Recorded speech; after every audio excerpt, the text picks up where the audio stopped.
5. vieta. Karlos Rodriguez prarado didelę savo smegenų ir kaukolės dalį per automobilio avariją išskrisdamas per priekinį langą ir tieškęsis galvą į žemę. Nepaisant didelio audinių ir kaulų praradimo galvos srityje, Karlosas atsigavo ir toliau gyvena, kaip gyveno anksčiau. Jis buvo be diržo, apsvaigęs nuo narkotikų, visai nesenai buvo apkaltintas pasikėsinimu nužudyti.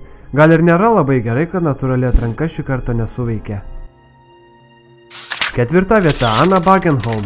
Mergina pateko į slidinėjimo nelaimę ir ji liko įkalinta po dideliu kiekiu ledo, beveik 1,5 valandos ledinėme vandenyje. Jos kūno temperatūra nukrito iki 13,7 laipsnių ir tai tapo rekordu, kaip mažiausia kūno temperatūra, kurią pasiekusiam žmogui buvo pavykę išgyventi. 3. vieta. Mauro Prosperi. Žmogus 9 dienas išgyvenęs Saharos dykumoje. Ilgų distancijų bėgikas Mauro dalyvavo Maroko smėlio 233 km maratone 1994-aisiais. Bėgdamas 6. dieną vyras nuklydo nuo kelio ir prarado orientaciją. Vyras nubėgė kelius šimtus kilometrų į Algeriją. Po 36 valandų jam baigėsi maistas ir vanduo. Jis išgyveno gerdamas savo šlapimą ir valgydamas šikšnosparnius ir gyvates. Nenorėdamas mirti vienas dykumoje, bėgikas bandė nusižudyti, persipjaudamas savo riešus rašikliu. Tačiau bandymas nepavyko, vandens trūkumas jo organizme privertė jo kraują greitai užkrešėti ir uždengė žaizdą prieš ją mirštant. 2. vieta. Rojus Sullivanas. 7 kartus nutrenktas žaibo. Rojus Sullivanas buvo Virdžinijos miškų eigulys, kuris turėjo labai didelę trauką žaibams.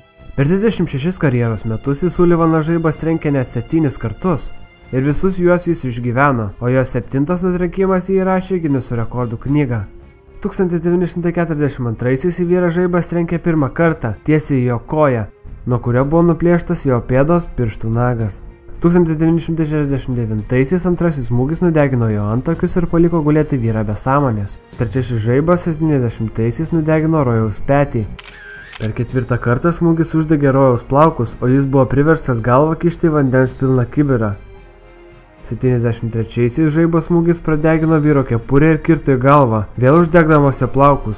Rojus iškrito iš mašinos, o jam nuo kojos nušoko apsivėlęs batas. 6. žaibo smūgis 76-aisiais paliko vyrą su sužalota kulkšnimi. Na, o 7. kartą 1977-aisiais žaibas kirto Rojui į pilvą, kas pasiuntė jį į ligoninę su nudegimais pilvo srityje. Jo žmona taip pat kartą buvo nutrenkta žaibo, per netikėtai užklupusią audrą, kai jie abu su vyru kabino skalbinius lauke. Rojus mirė 71, 1983 dėl netyčinės savo padarytos kulkos žaizdos. 1. vieta. Vesna Vulovič. Stiuardesė, kuri išgyveno teroristinę ataką 10 km aukštyje.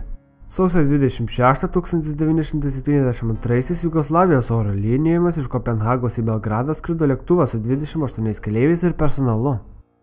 Esant 10 km aukštyje, Kroatijos separatistų grupės nariai aktyvavo bombą. Netrukus jai sprogus, lėktuvas sudužo į kalnus. Ir tai gali būti viena didžiausia visų laikų išgyvenimo istorijų. Stiuardesė Vesna Vulovič išgyveno lėktuvo katastrofą, kuris nukrito iš 10 km aukščio sėdėdama lėktuvo uodegoje. Kai jie išgelbėjo, jai buvo pažeista kaukolė, lūžusios abi kojos ir 3 stuburos lanksteliai, kas paralyžiavo ją iki pusės. Vulovič praleido nemažai laiko ligoninėse, operacinėse, kol vėl galėjo vaikščioti. Ji tapo garsenybė, kai Gineso pasaulio rekordų knygos autoriai pakvietė ją į Londono ceremoniją su Paulu McCartney. Jai priklauso pasaulio rekordas kaip žmogų išgyvenusiam ilgiausią kritimą be parašiuto.